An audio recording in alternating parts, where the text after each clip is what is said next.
स्वागत है आप सभी का कहानी केंद्र में। अब आप सुनेंगे मालगुडी डेज के लेखक R.K. नारायण द्वारा लिखी कहानी एक घोड़ा और बकरियां दो। भारत के नक्शे में बिंदियों की तरह बिखरे 7 लाख गांवों में 50 करोड़ आबादी के ज्यादातर लोग रहते, गुजर बसर करते और मरते हैं। कृतम उनमें आबकारी विभाग द्वारा किए गए सर्वे में, जिसे पैसा जमा करने के उद्देश्य से तैयार कराया गया था, न कि मोटर गाड़ियां चलाने वालों को रास्ता बताने के लिए, एक बहुत ही छोटा सा बिंदु था। मोटर गाड़ी वाला तो इसे ढूंढ भी नहीं पाता, क्योंकि ये मुख्य सड़क से बहुत दूर एक उजाड़ सी पगडंडी पर, जो बैलगाड़ियों के लोहे से मढ़े पहियों से ऊंची नीची खुरदरी साफ साफ दिखाई ही नहीं देती थी। लेकिन इसका आकार कुछ ऐसा था कि इसे कृतम नाम दिया गया, जिसका तमिल भाषा में अर्थ होता है शिखर या ताज, जो उपमहाद्वीप के माथे पर लगा हुआ था। गांव में 30 से कम घर थे, जिनमें से एक ही चूने और ईंटों का बना था। चमकदार पीले और नीले रंगों से पुते इस घर की 4 दीवारों पर देवी देवताओं और पशुओं के बड़े बड़े चित्र और मूर्तियां अंकित थीं। इस कारण इसे बड़ा घर कहा जाता था। बाकी के घर 4 सड़कों पर घास फूस, बांस, मिट्टी और मामूली चीजों से बने हुए थे। मुनि का घर चौथी सड़क पर आखिरी था, जिसके आगे खेत शुरू हो जाते थे। अपने अच्छे दिनों में मुनि के पास 40 भेड़ बकरियां थीं, जिन्हें हर रोज सवेरे वो मुख्य सड़क पर 2-3 मील दूर तक चराने ले जाता था। वहां वो मिट्टी की बनी घोड़े की एक मूर्ति के चबूतरे पर बैठ जाता और अपने पशुओं को चरते घूमते देखता रहता।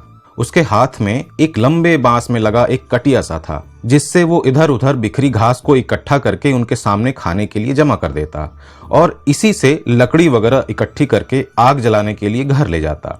उसकी बीवी सवेरा होते ही घर का चूल्हा जलाती, मिट्टी की हांडी में पानी गर्म करती, उसमें ज्वार का एक मुट्ठी आटा डालती, जरा सा नमक डालकर उसे उबालती और पहला स्वास्थ्यवर्धक भोजन उसे खाने को देती। जब वो बाहर निकलता तो उसे पैक करके दोपहर का भोजन देती। ये भी वही ज्वार का दलिया जो लड्डू की शक्ल में सुखाकर गोल कर दिया जाता था। इसे दोपहर के समय वो कच्चे प्याज के साथ खा लेता था। बीवी बूढ़ी थी और वो उससे भी ज्यादा उम्र का था, इसलिए जिंदगी चलाते रहने के लिए उसे बीवी की सहायता की जरूरत पड़ती ही रहती थी। उसकी हालत दिनों दिन अनजाने ही बिगड़ती चली जा रही थी। पहले वो अपने तबेले में 40 जानवरों को बांधता, पर अब वे घटकर सिर्फ 2 ही रह गए थे, जिनकी कीमत बड़े घर द्वारा दिए गए तबेले के 8 आना महीना किराए के लायक भी नहीं थी। इसलिए उन्हें झोपड़ी के बगल में खड़े एक पेड़ से बांधा जाने लगा, जिसके एरंड फल वो खाने के लिए तोड़ता रहता था। आज सुबह उसे 6 फल टूटकर नीचे गिरे हुए मिले। उसने खुश होकर इन्हें इकट्ठा कर लिया। यद्यपि ये निश्चित रूप से नहीं बताया जा सकता था कि पेड़ का मालिक कौन है, लेकिन वो इसके नीचे रहता था, इसलिए वो उसी का हो गया था। पत्नी ने कहा, तुम्हें ये फल बहुत पसंद हैं, तो मैं इन्हें उबाल कर नमक डाल दिया करूंगी। अरे, इन्हें खाते खाते मैं थक गया हूँ। अब मैं चाहता हूँ कि इन्हें चटनी के साथ खाऊं। तुम्हारे मुंह में दांत तो 4 ही रह गए हैं, लेकिन बढ़िया चीज खाने की इच्छा बनी हुई है। ठीक है, चटनी बनाने का सामान इकट्ठा कर दो, मैं तैयार कर दूंगी।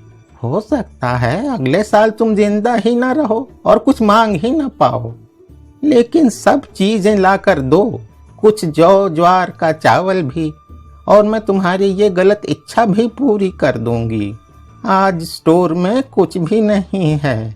मुझे चाहिए दाल, मिर्च, कड़ी पत्ता, सरसों, धनिया, तेल और एक बड़ा आलू। ये सब इकट्ठा कर लो। उसने याद रखने के लिए हर चीज दोहराई और तीसरी सड़क पर दुकान से लाने चल पड़ा। वो दुकान के सामने उल्टे पड़े एक बक्से पर बैठ गया। दुकानदार ने उसकी तरफ कोई ध्यान नहीं दिया। मुनि ने कई बार खांस खखार कर और नाक से लंबी सांस खींचकर उसका ध्यान अपनी ओर आकृष्ट करने का प्रयत्न किया, और अंत में इससे परेशान होकर दुकानदार ने उससे पूछ ही लिया, क्या परेशानी है तुम्हें जवान आदमी? इतने जोर से सांस भरोगे तो उस बक्से से लुढ़क कर नाले में जा गिरोगे। मुनि बड़े जोर से हंसा, जैसे अपने को जवान कहे जाने की प्रसन्नता व्यक्त कर रहा हो, जबकि ये दुकानदार को खुश करने के लिए था। दुकानदार मुलायम पड़ गया और बोला, तुम में काफी दम है कि दूसरी बीवी को भी चलाए रहते हो, और बुढ़िया अब तक जिंदा है। इस मजाक पर भी मुनि ने उचित प्रसन्नता व्यक्त की। अब तो दुकानदार चारों खाने चित्त हो गया और उसे अपने मजाक पर गर्व हुआ। मुनि ने कुछ मिनट तक इधर उधर की गपशप की, जिसके अंत में हमेशा की तरह पोस्टमैन की बीवी का जिक्र किया, जो कुछ महीने पहले किसी के साथ भाग गई थी। पोस्टमैन की कहानी सुनकर दुकानदार को अच्छा लगा, क्योंकि उसने उसे धोखा दिया था। घूमने फिरने का काम करने वाला पोस्टमैन 10 दिन में एक दफा यहाँ आता था और हर दफा तीसरी सड़क पर इस दुकान तक आए बिना ही चला जाता था। इस तरह दुकानदार को खुश करके मुनि उससे 1-2 खाने पीने की चीजें बाद में पैसा देने के वादे पर प्राप्त कर लिया करता था। कई दफा तो दुकानदार का मूड अच्छा होता और वो मान जाता, और कई दफा अचानक फूट पड़ता था और पिछले कर्जे का तकाजा कर बैठता था। आज का दिन ऐसा ही था और मुनि 2 चीजों से ज्यादा मांग नहीं सका। पुराने तथ्यों और लेन देनों के बारे में दुकानदार की याददाश्त भी बहुत तेज थी और उसके समर्थन में उसने एक लंबा सा मोटा बही खाता भी पेश कर दिया। मुनि की इच्छा हुई कि उठ खड़ा हो और भाग ले, लेकिन आत्मसम्मान बनाए रखने के लिए बैठा रहा और अपने खिलाफ बातें सुनता रहा। दुकानदार ने अंत में कहा, अगर तुम 5,500 रुपए लाकर ये कर्ज अदा कर दो तो ये कर्ज चुक जाएगा और इसके बाद तुम स्वर्ग जा सकोगे। तुम अब कितने मोटे हो गए हो। मैं अगले महीने की 1 तारीख को सब चुका दूंगा। ये तो तुम हमेशा कहते हो, और इसके लिए किसको मोड़ने जाओगे? मुनि उसके जाल में फंसा हुआ कहने लगा, मेरी बेटी ने कहलाया है कि वो पैसा भेजेगी। कोई बेटी भी है तुम्हारी? दुकानदार ने ताना कसा। और वो तुम्हें पैसा भेजेगी? ये किस खुशी में, जरा मुझे भी तो बताओ। जन्मदिन पर, 50वें जन्मदिन पर, मुनि ने धीरे से कहा। जन्मदिन? तुम्हारी उम्र क्या है? मुनि ने अपनी बात दोहराई, हालांकि इसका उसे भरोसा नहीं था। 50। वो अपनी उम्र हमेशा उस अकाल के समय से गिना करता था जब वो गांव के कुएं की दीवार के बराबर ऊंचा था। लेकिन अब कोई अपनी उम्र कैसे जान पाता, क्योंकि इस बीच कई अकाल पड़ चुके थे। दुकानदार को अच्छा लगा, क्योंकि ये बातें सुनने के लिए और भी लोग इकट्ठा हो गए थे। मुनि को बुरा लग रहा था, क्योंकि उसकी गरीबी का प्रचार हो रहा था, लेकिन वो कर भी क्या सकता था। दुकानदार ने टिप्पणी की, तुम्हारी उम्र 70 की लगती है। तुम ये भी भूल गए कि 5 हफ्ते पहले तुमने अपनी उम्र बताई थी, जब तुम नहाने के लिए तेल लेने आए थे। नहाने के लिए? ऐसा सोच भी कौन सकता है, जब 1 लोटा पानी के लिए तालाब की तली खुरचनी पड़ती है। बड़े घर के लोगों के अलावा और सब प्यासे रहकर मर जाएंगे। उसी में कुआं है, जिससे वे कभी कभी हमें पानी लेने देते हैं। ये कहकर मुनि चुपचाप उठा और चल पड़ा। उसने अपनी बीवी से कहा, उस शैतान ने कुछ नहीं दिया, इसलिए बाहर निकलो और ये फल जितने में बिकें बेच आओ। ये कहकर वो दुकान से आने जाने की थकान मिटाने के लिए एक कोने में लेट गया। बीवी बोली, अब तुम्हें चटनी वगैरह कुछ नहीं मिलने वाली, और आज तो घर में खाने के लिए कुछ भी नहीं है। शाम तक उपवास करो, सेहत ठीक हो जाएगी। बकरियां लो और बाहर निकलो। शाम होने से पहले वापस मत लौटना। वो जानता था कि उसकी बात मानेगा तो शाम तक वो कुछ न कुछ खाने का जुगाड़ कर ही लेगी। बस बहस करके उसे परेशान करने की जरूरत नहीं है। सवेरे के वक्त उसका मूड खराब रहता था, पर शाम तक ठीक हो जाता था। वो बाहर जाएगी और कुछ काम करेगी। बड़े घर में अनाज कूटेगी, किसी के यहाँ झाड़ू लगाएगी और शाम को दोनों के लिए खाने लायक पैसा जरूर कमा लाएगी। मुनि ने एरंड के पेड़ से बकरियां खोली, एक छड़ी हाथ में ली और अजीब अजीब आवाजें लगाते हुए उन्हें चराने ले चला। सिर झुकाए हुए कुछ सोचता वो गांव से बाहर निकल आया। वो किसी की तरफ न देखना चाहता था और न ये चाहता था कि दूसरे उसे देखें। मंदिर के वरांडे में लेटे हुए कुछ परिचितों ने उसे देखकर आवाज लगाई, लेकिन उसने कोई जवाब नहीं दिया। वे उसे उन अच्छे दिनों से जानते थे जब उसके पास लंबे बालों वाली भेड़ बकरियों का समूह था और आज जैसी 2 हड्डियों वाली बकरियां बची थीं। उसके पास अच्छी बकरियां भी कई थीं, लेकिन पैसा तो बालों वाली भेड़ों में ही था। इनके बच्चे भी ज्यादा होते थे और बाल भी तेजी से बढ़ते थे, जिन्हें काटकर ऊन के रूप में बेचा जाता था। और हफ्ता बाजार के दिन शहर से वो मशहूर कसाई उसके लिए पान, तंबाकू और कभी कभी भंग भी लेकर आता था, जिसे वे नारियल से घिरी एक कोठरी में, जहां बीवी, बच्चे और पड़ोसी उसे तंग करने के लिए नहीं होते थे, हंसी मजाक करते और ठट्ठे लगाते खाते पीते भी थे। 2-4 कश लगाने के बाद उन्हें बहुत हल्कापन महसूस होता और वे हर किसी को माफ करने के लिए तैयार हो जाते थे, जिनमें उसका बहनोई भी था, जिसने एक दफा उसके घर में आग लगाने की कोशिश भी की थी। पर अब ये सब पुराने जन्म की यादें रह गई थीं। उसके रेवड़ को अचानक कुछ बीमारी लग गई। हालांकि वो जानता था कि जिसने ये काम किया है, और कसाई भी उन्हें आधी कीमत पर भी हाथ लगाने को तैयार नहीं होता था, जिसके कारण 2 को छोड़कर सब पशु मर गए। अब वो सोचता था कि किसी तरह ये भी खत्म हो जाए। दुकानदार ने कहा कि वो 70 साल का है। इस उम्र में हर कोई ऊपर वाले का ही बुलावा चाहता है, लेकिन उसके बाद उसकी बीवी का क्या होगा? वे दोनों अपने बचपन से एक साथ रहे थे। शादी के दिन उससे कहा गया कि वो 10 साल का है और उसकी बीवी 8 की। इस दिन उन्हें अपने नाम और उम्र बताना जरूरी था। उसने अपनी बीवी को 2-4 दफा मारा पीटा भी था, लेकिन इसके बाद बीवी की ही चलने लगी थी। बच्चा एक भी नहीं हुआ। ज्यादा बच्चे होते तो शायद उन्हें समृद्धि मिलती और देवताओं का आशीर्वाद। संतान से पुण्य प्राप्त होता है। 14 लड़कों वाले माँ बाप बहुत समृद्ध होते थे और शांति से जीवन बिताते थे। उसने जब दुकानदार से कहा कि उसकी एक बेटी है तो उसे कितना सुख मिला था। हालांकि इस बात पर विश्वास नहीं किया जा सकता था। खैर, बेटी ना हुई तो कोई बात नहीं। पड़ोस के गांव में उसके चचेरे भाई की कई बेटियां थी और अगर वो पाल सकता तो उनमें से एक ले लेता। उनको वो बहुत प्यार करता था और जब कभी उसके पास पैसा होता उन्हें खाने पीने की चीजें दिया करता था। फिर भी गांव के लोग उनके बारे में कहते कि ये तो बांझ है। वो किसी पर भी नजर डालने से बचता और सब लोग अपने को उससे ऊंचा मानते थे क्योंकि वो गांव में सबसे गरीब था। वो खुद कहता था कि अपनी जाति में वो सबसे गरीब है, इसलिए लोग उससे दूर रहते हैं, पर मैं भी उनकी परवाह नहीं करता। वो सड़क के किनारे किनारे आंखें झुकाकर निकल जाता। दूसरे लोग भी उसे अकेला छोड़ देते। उसे निकलते देखकर वे यही टिप्पणी करते, वो देखो 2 बकरियों वाला जा रहा है, अगर वो इनकी भी गर्दन काट दे तो उसे ज्यादा चैन मिलेगा। या उसे फिक्र ही किस बात की है, कुछ है ही नहीं जिसकी वो फिक्र करे। वो गांव से गुजरता तब लोग उसके बारे में इसी तरह की बातें करते। जब गांव का छोर आता तभी वो सिर उठाकर ऊपर देखता। अब वो फिर अपनी बकरियों को हाँक लगाता और उन्हें घास चरने के लिए छोड़ देता और खुद घोड़े की मूर्ति वाले चबूतरे पर बैठ जाता। फिर दिन भर यहीं बैठा रहता। इसका लाभ ये था कि वो सड़क से गुजरने वाली लॉरियों और बसों को देखता रहता कि वे पहाड़ियों पर चढ़ी जा रही हैं और इस तरह उसे महसूस होता कि वो इसी दुनिया का हिस्सा है। चबूतरा काफी बड़ा था और सूरज के चक्कर लगाने के साथ वो भी साया के लिए अपनी जगह बदलता रहता और जरूरत पड़ने पर घोड़े के पेट के नीचे भी बैठ जाता। घोड़ा काफी बड़ा पूरे आकार का था, मिट्टी का बना, आग में पकाया, रंगों से पुता, जिसकी सामने की टांगे हवा में ऊपर उठी थीं और पूंछ पीछे गोल घूमी हुई थी। उसकी बगल में लंबी तलवार जैसी नुकीली मूंछों वाला एक योद्धा जिसकी आंखें बाहर निकली पड़ी थीं और नाक खूब बड़ी थी। उसके सीने पर हार लटक रहे थे जिनके दाने अब हवा पानी जब कभी ये बरसता और मौसम की मार से प्रभावित मिट्टी के टुकड़े से रह गए थे। लेकिन मुनि जोर देकर कहता कि किसी जमाने में उसने इन्हें नौलखा हार की तरह चमकते देखा था। घोड़े के बारे में कहा जाता था कि वो भी कभी धोबी से धुले कपड़ों की तरह सफेद था और इसकी पीठ पर लाल और काले रंग की किनारी वाला वस्त्र भी था जो सिपाही की कमर से बंधी पट्टी से मेल खाता था।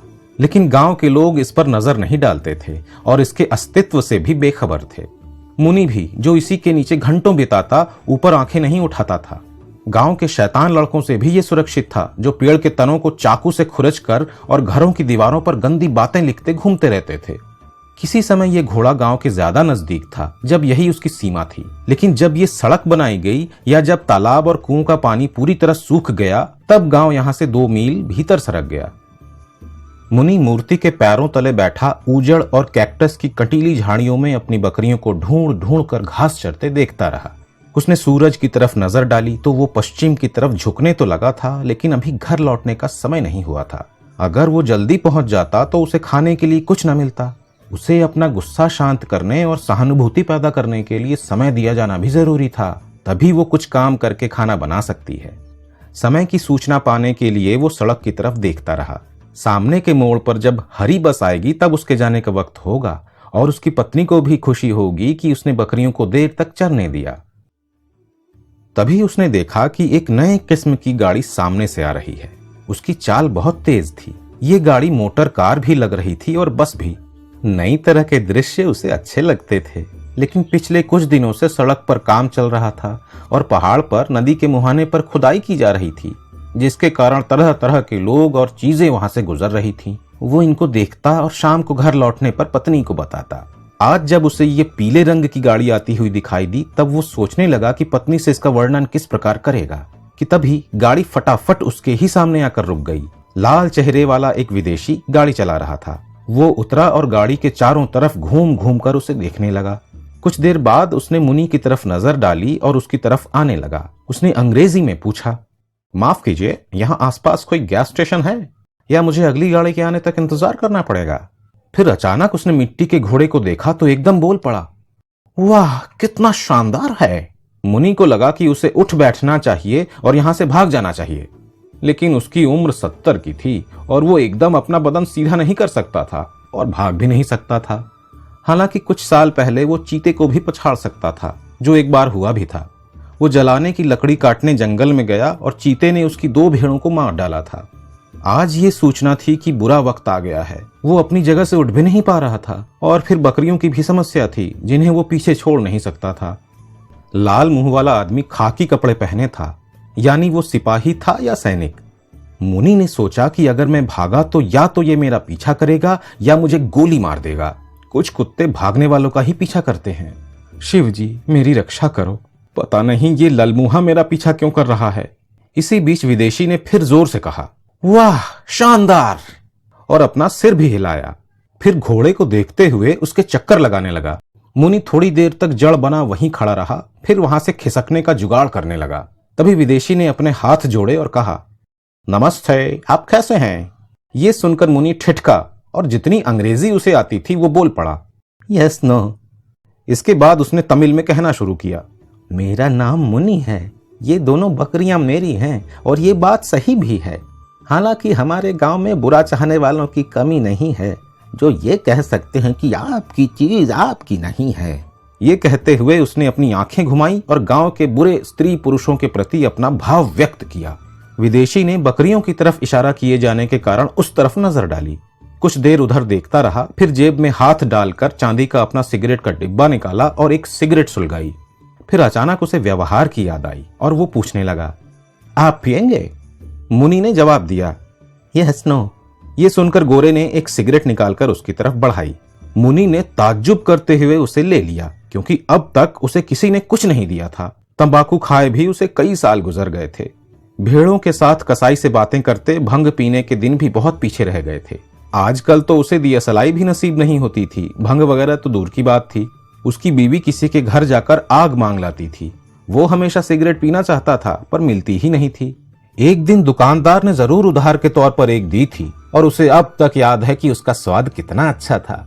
एक कश लेते ही उसकी खांसी शुरू हो गई, जिससे परेशानी तो हुई, लेकिन उसका स्वाद लाजवाब था। गोरे ने लाइटर जलाकर उसकी सिगरेट भी जला दी। मुनि की समझ में नहीं आया कि इसे कैसे पिएं। उसने फूंक मारी जिससे वो बुझ गई। गोरे को ताज्जुब तो हुआ, लेकिन उसने आगे बढ़कर दोबारा उसे जला दिया। इस बार मुनि ने सही ढंग से लंबा कश खींचा, जिससे खांसी तो हुई लेकिन मजा भी आने लगा। जब खांसी रुकी तब आंखों में आए आंसू पोंछकर उसने गोरे की तरफ देखा और सोचा कि आदमी बुरा नहीं है। फिर भी निश्चय करने के लिए वो शंकित ही रहा। सोचता रहा कि जिस आदमी ने इतने मजे की चीज दी है उससे भागने की जरूरत नहीं है। तंबाकू भून कर बनाई गई ये अमेरिकी सिगरेट इतनी तेज थी कि उसका सिर चकराने लगा। गोरा बोला, मैं न्यूयॉर्क से आया हूं। उसने जेब से बटुआ निकालकर अपना कार्ड उसे दिया। कार्ड से मुनि को डर सा लगा, कहीं ये उसकी गिरफ्तारी का वारंट तो नहीं है। उसके दिमाग के एक हिस्से ने कहा, खाकी कपड़ों से सावधान, ये जो भी सिगरेट या भंग या कुछ दे उसे ले लो, लेकिन पकड़े मत जाना। खाकी से सावधान। वो सोचने लगा कि दुकानदार के कथनानुसार वो 70 का ना होता। इस उम्र में आदमी दौड़ भी नहीं सकता, जो होता है उसे स्वीकार करना होता है। वो बातों के द्वारा ही इस संकट से मुक्त हो सकता है। इसलिए वो शुद्ध तमिल में बोलने लगा, जिसके लिए कृतम मशहूर है। उसके जबरदस्त विरोधी भी ये मानते हैं कि प्रख्यात कवियत्री अव्ययार यहीं पैदा हुई थी। हालांकि इसमें जरा सा संदेह ये है कि वे कृतम में हुई थी या पास के ही गांव कुप्पम में। ये सोचकर मुनि के मुंह से तमिल भाषा धाराधार बहने लगी। ये उसकी विरासत जो थी। वो बोला, मैं गॉड की कसम खाकर कहता हूँ, भगवान की कसम जो सब कुछ देखता है, कि सर इस केस के बारे में हम कुछ नहीं जानते। यदि हत्या की गई है तो जिस किसी ने की हो उसे सजा मिलेगी। भगवान सब देखता है। आप मुझसे कुछ ना पूछें, मुझे कुछ नहीं पता। कुछ हफ्ते पहले एक इमली के पेड़ के नीचे एक कुचला हुआ मृत शरीर पाया गया था, जिसकी बहुत दिन तक चर्चा होती रही थी। मुनि को लगा कि उसी के बारे में ये छानबीन कर रहा है। उसने कहा, वहां सब कुछ संभव है सर, ये लोग कुछ भी कर सकते हैं। गोरा कुछ नहीं समझा, लेकिन वो सिर हिलाने लगा। ये घोड़ा कब बना था ये तुम जरूर जानते हो। उसने मुस्कुराकर सवाल किया। उसे मुस्कुराता देखकर मुनि भी मुस्कुराया और मिन्नत के स्वर में बोला, मैं कुछ नहीं जानता सर, आप मुझे माफ करें और आगे जाएं। मैं वादा करता हूं कि किसी के बारे में पता चला तो मैं उसे आपके लिए पकड़ लूंगा, और अगर उसने भागने की कोशिश की तो हम सब उसे नारियल के गड्ढे में गर्दन तक गाड़ देंगे। हमारे गांव वाले ऐसे काम कभी नहीं करते, ये आदमी जरूर दूसरे गांव का होगा। गोरे ने अब जोर देकर कहा, प्लीज प्लीज, अब मैं धीरे बोलूंगा, मुझे समझने की कोशिश करो। इसी अंग्रेजी से मेरा सब जगह काम चल जाता है, पर तुम हो कि समझते ही नहीं। क्या तुम्हें अंग्रेजी के खिलाफ कोई धार्मिक बाध्यता है? मुनि ने कुछ अस्पष्ट आवाजें निकाली और सिर हिलाया।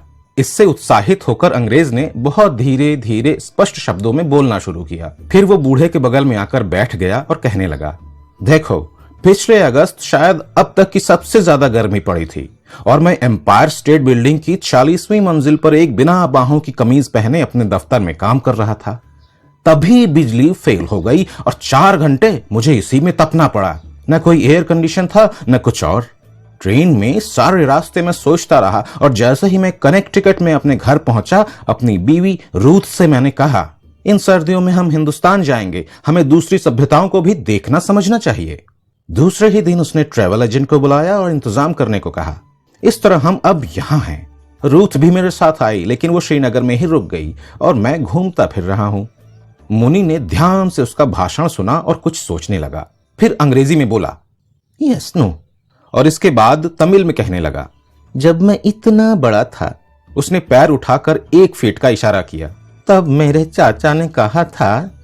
चाचा ने क्या कहा यह बताना तो मुश्किल है, क्योंकि गोरे ने उससे सवाल किया, भाई तुम्हारे सफेद दांतों का क्या राज है, क्या उम्र है तुम्हारी? बूढ़ा भूल गया कि वो कहना क्या चाहता था और कहने लगा, कई दफा हमारे जानवर भी गायब हो जाते हैं, भेड़िए या चीते उन्हें उठा कर ले जाते हैं, लेकिन कभी कभी ये पड़ोसी गांव के किसी आदमी की चोरी भी होती है, जिसका पता भी चल जाता है। मंदिर का हमारा पुजारी कपूर जलाकर उसकी लौ में चोर का चेहरा देख लेता है, और जब वो पकड़ा जाता है, इसके बाद उसका क्या किया जाता है ये उसने हाथ चला चला कर बताया कि कैसे उसको मारा पीटा जाता है। अमेरिकन ने उसका हाथ ध्यान से देखा और कहा, मैं समझ गया, तुमने उसे मांस की तरह काटा होगा। तुम शायद अब लकड़ी काटना चाहते हो। मैं तुम्हारा समय बर्बाद कर रहा हूं। तुम्हारी कुल्हाड़ी कहाँ है? मुझे दो और बताओ कि क्या काटना है। मुझे ये काम अच्छा लगता है, शौक है ये मेरा। मेरे घर के पीछे बहते पानी में बहुत सी लकड़ियां बहकर आती है और इतवार को मैं और कुछ न करके उसी को काटने का कार्य करता हूँ। फिर जब अंगीठी में आग जलती है तो मुझे उसे देखना अच्छा लगता है। हालांकि उतनी आग जलाने के लिए न्यूयॉर्क टाइम्स का उस दिन का बड़ा मोटा अखबार पूरा जलाना पड़ता है। ये बात कहकर वो मुस्कुराया। मुनि कुछ समझ नहीं पाया और यही सोचता रहा कि इस स्थिति से मुक्ति पाने के लिए यहां से खिसक लेना ही सही रहेगा। उसने चलने को पैर उठाए और कहा, अब घर जाना चाहिए। गोरे ने उसे कंधा पकड़कर रोक लिया और पूछा, यहाँ क्या कोई ऐसा नहीं है जो मेरी बातों का अनुवाद कर सके? ये कहकर उसने सड़क पर नजर दौड़ाई, जो इस समय एकदम खाली पड़ी थी। इस वक्त काफी गर्मी थी और लू का एक झोंका अपने साथ घास पत्ते लेकर इनके ऊपर से होता हुआ पहाड़ी की तरफ बढ़ने लगा। गोरे ने उसका कंधा पकड़कर घोड़े की तरफ इंगित करके पूछा, ये मूर्ति तुम्हारी है? इसे मुझे बेच क्यों नहीं देते? बूढ़े को उसकी बात कुछ समझ में आई, कुछ नहीं, और वो कहने लगा, मैं बहुत छोटा था जब मेरे बाबा ने इस घोड़े और इसके सवार की कहानी सुनाई थी। वो खुद इतने ही बड़े थे जब उनके बाबा ने उन्हें कहानी सुनाई थी, और उन्होंने भी अपने बाबा से। अंग्रेज ने बात काटी, मैं यहां बेकार नहीं ठहरा हूं, मैं तुम्हें इसकी अच्छी कीमत दूंगा। ये कहकर उसने फिर घोड़े की तरफ इशारा किया। उसे जैसे इस बात का निश्चय हो गया था कि ये बूढ़ा ही घोड़े का मालिक है। मुनि जो तमिल बोल रहा था वो बहुत अच्छी थी और भाषा की ध्वनि उसे पसंद आ रही थी। वो मुख पर प्रसन्नता का भाव लाकर कहने लगा, मेरे पास टेप रिकॉर्डर नहीं है, नहीं तो तुम्हारी भाषा बड़ी मीठी है। तुम जो भी बोलते हो उसमें मेरी भावनाएं जाग उठती हैं। ये कहकर उसने अपने काम की तरफ इशारा करके कहा, बातों में वक्त बर्बाद मत करो, मुझे ये बहुत पसंद है। तुम्हें इसके बारे में बताने की जरूरत नहीं है। तब मैं स्कूल नहीं जाता था, ब्राह्मण ही स्कूल जाते थे। हमें खेतों में जाकर सुबह से शाम तक काम करना पड़ता था, बोना, उगाना, काटना, और जब पोंगल आता हम फसल काट लेते। फिर पिता हमें खेलने जाने देते थे। तालाब के किनारे हम खेलते रहते, और जो फिरंगी भाषा तुम बोल रहे हो उसे मैं नहीं जानता। तुम्हारे यहाँ तो छोटे बच्चे भी फिरंगी जानते हैं, लेकिन हमारे यहाँ बड़े आदमी और पढ़े लिखे लोग ही इसे जानते और बोलते हैं। हमारे यहाँ एक पोस्टमैन था जो तुमसे इस भाषा में बात कर सकता था, लेकिन उसकी बीवी किसी के साथ भाग गई, जिसके बाद अब वो किसी से भी बात नहीं करता। किसी की बीवी ऐसा काम करे तो वो कैसे बात कर सकता है? औरतों पर कड़ी निगरानी रखनी चाहिए, नहीं तो वे घर भी बेच देंगी। ये कहकर वो हंसा। विदेशी भी उसके साथ हंसने लगा। उसने पैकेट से एक और सिगरेट निकाला और उसे दिया। मुनि सिगरेट पीना सीख गया था। उसने निश्चय किया कि इसी तरह वो सिगरेट पिलाता रहे तो वो यहीं ठहरा रहेगा। अमेरिकी अब उठकर खड़ा हो गया और घोड़े की नक्काशी पर उंगली फेरते हुए प्रोफेसर या वक्ता की तरह कहने लगा। धीरे धीरे बोलता, हर ध्वनि पर बल देता वो बोला, इस घोड़े को बेचने के लिए मैं दूसरों से अच्छा भाषण दे सकता हूँ। इसके पीले और नीले रंग का मिश्रण बहुत अच्छा है, हालांकि अब ये धुंधला पड़ गया है। यहाँ तुम लोग ऐसे चमकते रंग कैसे बना लेते हो? मुनि की समझ में आ गया कि वो घोड़े की बात कर रहा है, मृत व्यक्ति की नहीं। वो बोला, ये हमारा रक्षक है, इसका मतलब है हमारे दुश्मनों की मौत। कलयुग के अंत में ये सारी दुनिया नष्ट हो जाएगी और हमारा रक्षक घोड़े पर सवार होकर आएगा। कल्कि उसका नाम होगा। वो घोड़े पर सवार सब बुरे लोगों को रौंदता फिरेगा। जब वो बुरे लोगों के बारे में कह रहा था तब उसके मन में दुकानदार और अपने बहनोई के चेहरे घूम रहे थे और वो देख रहा था कि घोड़ा उसका घर जलाने वाले को किस तरह रौंदता चला जा रहा है। जब वो कल्पना में ये मजा लूट रहा था, विदेशी उसके चुप रहने का लाभ उठाकर बोला, मैं तुम्हें विश्वास दिलाता हूं कि अमेरिका में इसे रहने के लिए सबसे बढ़िया घर दिया जाएगा। मैं किताबों की अलमारी एक तरफ सरका दूंगा। मैं किताबों का बड़ा प्रेमी हूं और 5 बुक क्लबों का मेंबर हूं और मेरे घर में किताबों का ढेर इस घोड़े के बराबर ही ऊंचा है, लेकिन मैं वे सब हटा दूंगा। रूथ इसका विरोध करेगी, लेकिन मैं उसे समझा लूंगा। टीवी भी शायद हटाना पड़े। रहाइश के कमरे में सब कुछ रखा नहीं जा सकता। रूथ शायद कहे कि पार्टी करेंगे तो क्या होगा, मैं तो इसे कमरे के बीचों बीच ही रखूंगा। इससे पार्टी में खलल पड़ेगा, ये मेरी समझ में नहीं आता। हम इसके इर्द गिर्द खड़े होंगे और शराब पिएंगे। मुनि दुनिया के नाश की अपनी कहानी कहता रहा। हमारे पंडित जी एक दिन मंदिर में भाषण दे रहे थे कि किस तरह समुद्र एक दिन दुनिया को निगल लेगा और ये घोड़ा बड़ा होने लगेगा और समुद्र की सबसे बड़ी लहर से भी बड़ा होकर अच्छे आदमियों को अपने ऊपर बिठा लेगा और बुरों को समुद्र के भीतर डुबो देगा, जिनकी संख्या बहुत ज्यादा है। ये कहकर वो कुछ देर सोचता रहा, फिर पूछ बैठा, आप जानते हैं ये कब होगा? विदेशी उसके लहजे से समझ गया कि कोई प्रश्न पूछा जा रहा है, इसलिए वो बोला, मैं इसे ले कैसे जाऊंगा? अरे मैं गाड़ी की सीट हटा दूंगा जिसके पीछे जगह निकल आएगी। इसमें तो हाथी भी जा सकता है। ये कहकर उसने पीछे की तरफ इशारा किया। मुनि अभी भी अवतारों के सपने देखने में लगा था और कहता रहा, उन दिनों रोशनी वाले महीने के 15 दिनों मैं मंदिर में होने वाले पंडित के व्याख्यानों को हमेशा सुनने जाता था और उन्होंने बताया कि विष्णु जी सबसे बड़े देवता हैं। जब कभी बुरे लोग दुनिया पर अत्याचार करते हैं, वे हमें बचाने के लिए अवतार लेते हैं। उन्होंने बहुत दफा अवतार लिए हैं। पहली दफा वे बहुत बड़ी मछली बनकर प्रकट हुए और तब समुद्र ने सारी धरती को घेर लिया। शास्त्रों और पुराणों को अपने कंधे पर उठाकर, मैं कोई करोड़पति नहीं हूं, औसत व्यापारी हूं, मैं कॉफी का व्यापार करता हूं। इन शब्दों के बीच मुनि को कॉफी शब्द समझ में आ गया और वो कहने लगा, अगर आप कॉफी पीना चाहते हैं तो और आगे चले जाइए। कस्बा आ जाएगा जहां शुक्रवार के दिन बाजार लगता है। उसमें कॉफी की दुकानें रहती हैं। राह चलतों से मैंने सुना है। मैं खुद घूमता फिरता हूँ, ये मत समझना मैं कहीं नहीं जाता। इसके बाद उसका दिमाग फिर अवतारों की तरफ लौट आया। पहला अवतार एक छोटी सी मछली का था जो एक पानी के बर्तन में पैदा हुई, पर हर घंटे वो बड़ी होती चली गई और अंत में व्हेल के बराबर हो गई जो समुद्र में नहीं समा सकती, और इस व्हेल की पीठ पर हमारे धर्म ग्रंथ उठाकर सुरक्षित स्थान पर पहुंचा दिए गए। पहले अवतार के बारे में बता देने के बाद उसके लिए जरूरी था कि वो दूसरे अवतार के बारे में बताता। दूसरा अवतार वराह का था, जिसके दांतों पर ये धरती उठाकर ले जाई गई। एक राक्षस उसे खींच कर ले गया था और समुद्र के भीतर उसे छिपा दिया था। ये कहानी पूरी करने के बाद उसने अंत किया। बुरे लोग जब भी हमें परेशान करते हैं, भगवान हमेशा हमारी रक्षा करता है। जब हम लोग छोटे थे, चांदनी रातों में अवतारों के नाटक करते थे, इसलिए हमें ये सब पता है।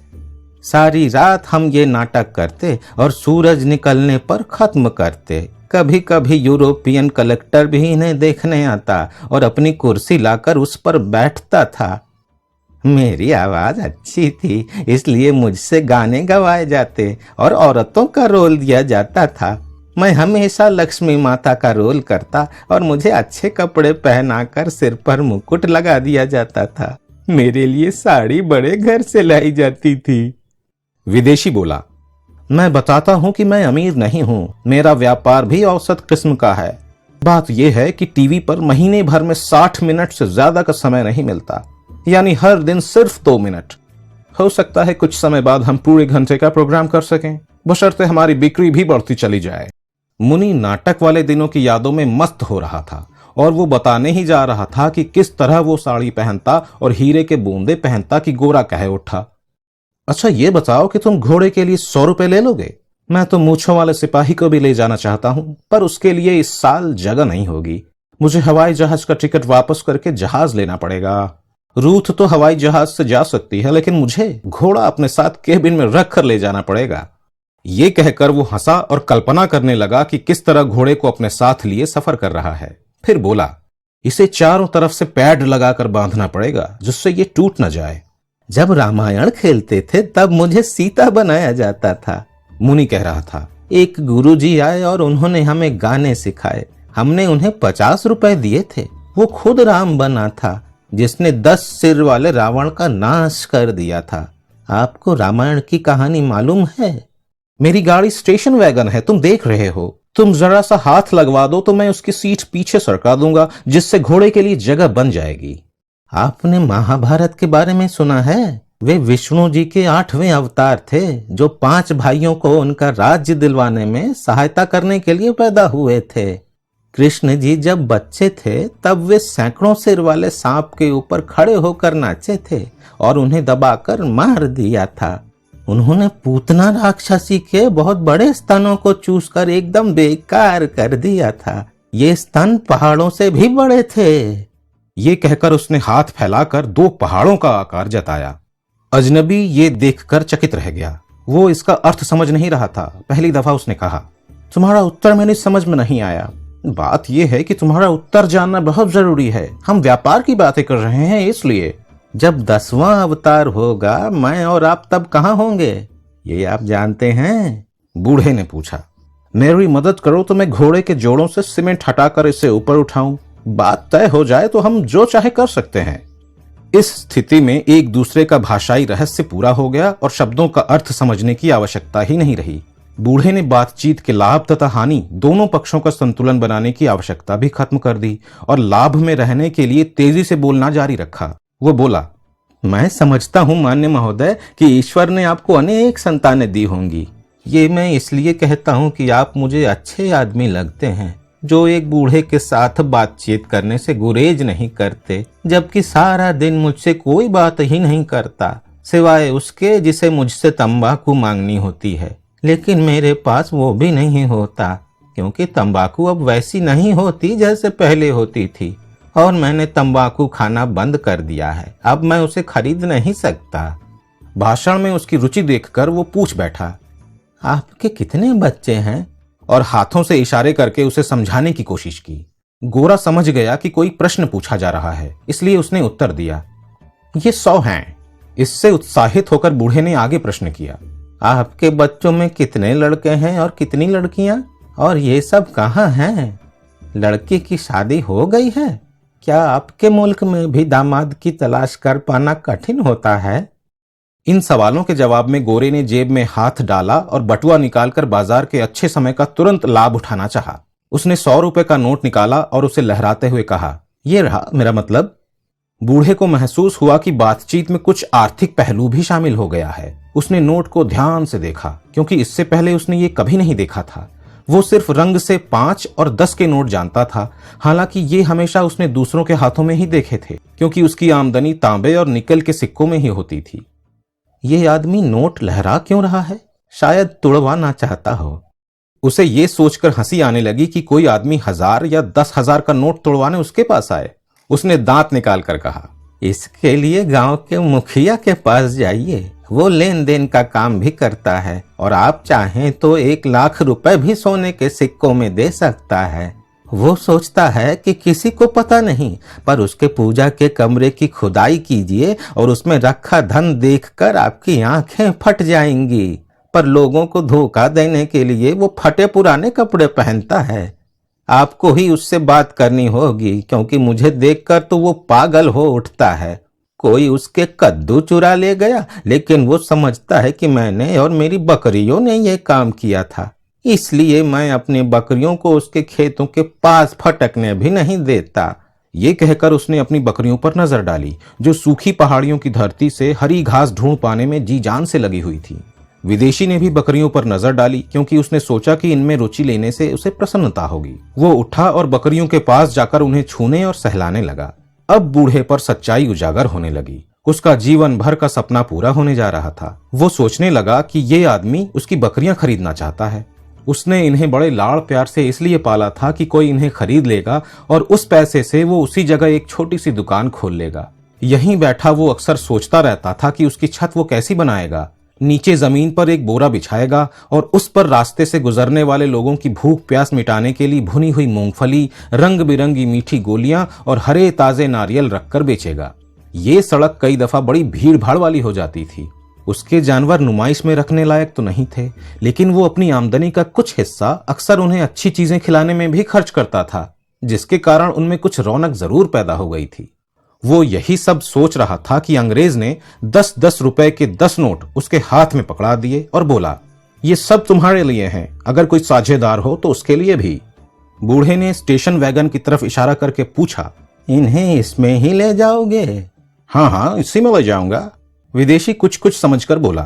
बूढ़े ने कहा, मोटर कार में ये इनका पहला सफर होगा। जब मैं यहाँ से चला जाऊं तब इन्हें ले जाना, मेरे सामने ये हरगिज नहीं जाएंगी। मैं हम लोग गया तो भी ये मेरा पीछा करेंगी।